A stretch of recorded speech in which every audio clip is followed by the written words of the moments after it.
क्या पहली जो कट ऑफ थी, अब आप देखो ना कि पहली कट ऑफ यार यूपी की देखो, आप हरियाणा की देखो, आप राजस्थान की देखो, आपको चक्कर आ जाएंगे कट ऑफ देख के। सोचो 150 पे सिलेक्शन नहीं हुए बच्चों के, 151 पे यूआर में सिलेक्शन हो रहा है, और वो भी उसको वो पोस्ट मिल लीजिए उसने सबसे लास्ट में भरी है। कितने में से? 160 में से 151 पे। और ये तब है जब 46,000 वैकेंसी थी, इस बार 39,000 वैकेंसी है। और पेपर कैसा? पहले जैसा। और बच्चों की तैयारी प्लस हुई माइनस हुई? सर प्लस हुई। तो भाई क्या फर्क पड़ेगा आप बताओ ना इस बात पे। तो ये जो चीज है ना बच्चों, ये थोड़ी सी परेशान करने वाली है। मैं तो ये मन कर रहा है कि मैं कट ऑफ ही एक्सपेक्ट ना करूं, सच बता रहा हूं, ठीक है। पर फिर भी मैं आप लोगों से, जिन बच्चों का एग्जाम हो गया वो अपना स्कोर क्या सोचते हैं, अपना इस वीडियो के कमेंट में जरूर बताना, ताकि बाकी बच्चों को भी आइडिया हो जाए कि आप अटेम्प्ट कितना करके आए हैं और कितने आपको लग रहा है कि गलत हो गए होंगे। हालांकि आजकल एनालिसिस नहीं चल रहा तो पता लगाना बहुत मुश्किल है, पर फिर भी आपको कुछ क्वेश्चंस का पता लग जाता है कि मैं इतने पे तुक्का लगा के आया था, उनमें से पता नहीं कितने निकलेंगे। तो जो आपके श्योर शॉट सही है कि भाई इतने तो पक्के ही सही हैं, वो जरूर कमेंट में मेरे को बता देना, और कौन से डे था और कौन सी शिफ्ट थी आपकी, ठीक है। चलो, तो ये बाकी बच्चों को काफी कुछ आइडिया मिल जाएगा आपके कमेंट पढ़ करके। लेकिन अभी मत बताओ, लाइव में नहीं, जब क्लास ये खत्म हो जाए उसके बाद प्लीज, ठीक है। तो पहले से कट ऑफ पर क्या फर्क पड़ेगा बच्चों? अब मैं ये आपसे कहने लगूं नहीं जी पहले से तो ज्यादा ही जाएगी, भाई ऐसा हो सकता है। देखो जब पेपर थोड़ा आसान आता है ना, थोड़ा आसान, उसको बच्चे बढ़ा के बहुत आसान कर देते हैं, आसान आसान आसान, क्योंकि सेम एज प्रीवियस ईयर। थोड़ा एक्सपेक्ट कर रहा था बच्चा थोड़ा हार्ड आएगा, मैं भी एक्सपेक्ट कर रहा था, क्योंकि पिछली बार 160 वालों ने मतलब लाइन लग गई थी 160 में से 160 प्लस वालों की। पर मैं सोच रहा एसएससी को थोड़ी शर्म आएगी कि यार इतना तो नहीं करना चाहिए, तो भाई वो फिर से उसी ढर्रे पे चले गए हैं। और अब की तो पता है कैसा हो रहा है कि पहली शिफ्ट में ये क्वेश्चन आया जीएस में कि भाई जनगणना से आया इस क्षेत्र से, तो जनगणना से ही दूसरा शिफ्ट में क्वेश्चन बन रहा है, तीसरी में बन रहा है। तो मतलब ये तो बिल्कुल ऐसा हो गया कि आपने वही किस टाइप के क्वेश्चन लगातार हर शिफ्टों में पूछे जा रहे हो, ठीक है। तो आपने एनालिसिस बंद करवा दिया, कोई बात नहीं, पर आप ये तो देखो कि एनालिसिस बंद करवाने के बाद कोई बच्चे को बताया भाई यहाँ से शिफ्ट से क्वेश्चंस आए थे, ये क्वेश्चंस आए थे, तो बच्चे को वैसे वैसे क्वेश्चन पढ़ लेगा तो उसको तो सारे मिल जाएंगे, ठीक है। आप सोचते हो कि अब तो मिलेगा ही नहीं बच्चे को, तो आपस में भी तो बातें करते हैं ना बच्चे, जुड़े हुए होते हैं सब। तो पहले से कट ऑफ पर फर्क पड़ेगा, हाँ बिल्कुल भाई। देखो जैसा बच्चे बता रहे हैं, जो आसान को और आसान बताते हैं, बच्चे हार्ड को और हार्ड बताते हैं, जब तक पेपर हाथ में नहीं होता तब ये ऐसा बच्चों में चलता है। तो अभी मैं इस पे ये नहीं टिप्पणी कर सकता कि पहले से ऊपर जाएगी कट ऑफ, क्योंकि वैकेंसी इस बार कम है, पर कम कह भी नहीं सकता, क्योंकि पिछली बार जब रिजल्ट आने से 10 दिन पहले वैकेंसी बढ़ी थी। एग्जाम ऐसे ही हुआ, रिजल्ट मान लीजिए आपका अप्रैल में आएगा, तो अप्रैल में वैकेंसी बढ़े, तो अभी समय है, ठीक है। तो ऐसा तो कह ही नहीं सकता कि पहले से कम है वैकेंसी, पर हां इस बार शुरुआत में बहुत अच्छी वैकेंसी निकल गई, जो पहले बहुत कम निकली थी।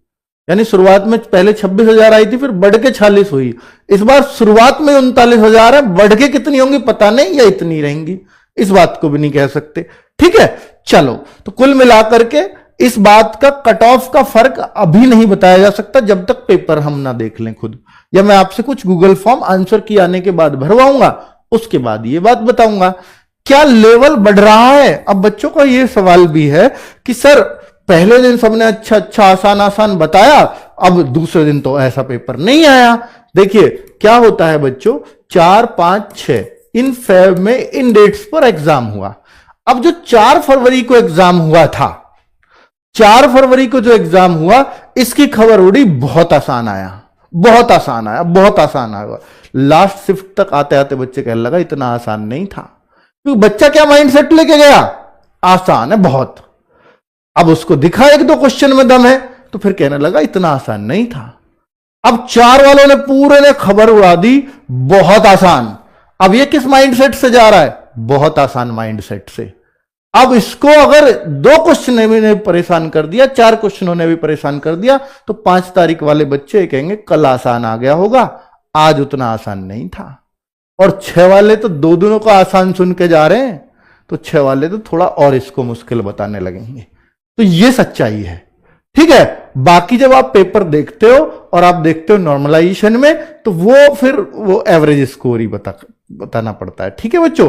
फिर भी मैं कहूंगा कि कभी भी आसान माइंडसेट से मत जाओ, आपको पेपर से लड़ाई लड़नी है।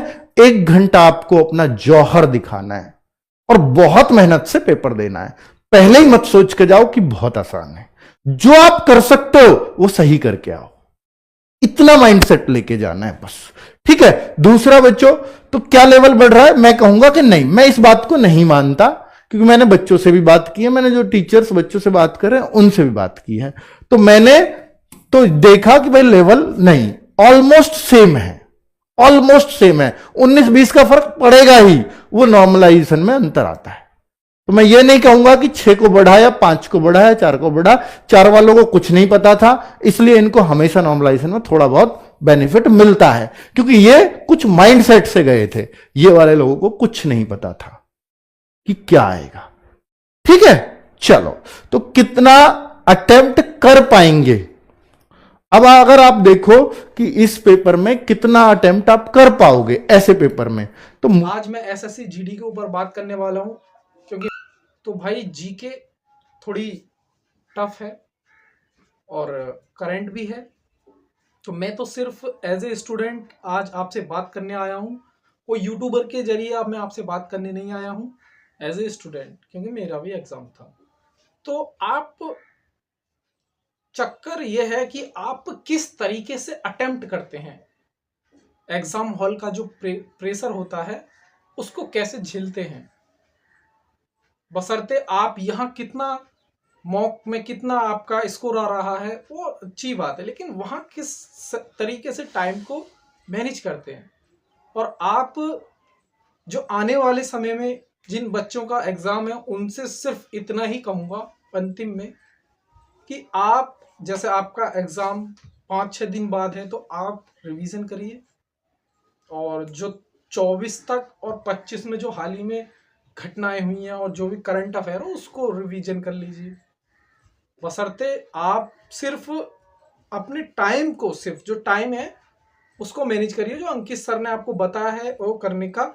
उसकी प्रैक्टिस आप एक मॉक लगाकर यहीं चेक कर सकते हैं कि मैंने किस तरीके से एग्जाम को अटेम्प्ट किया।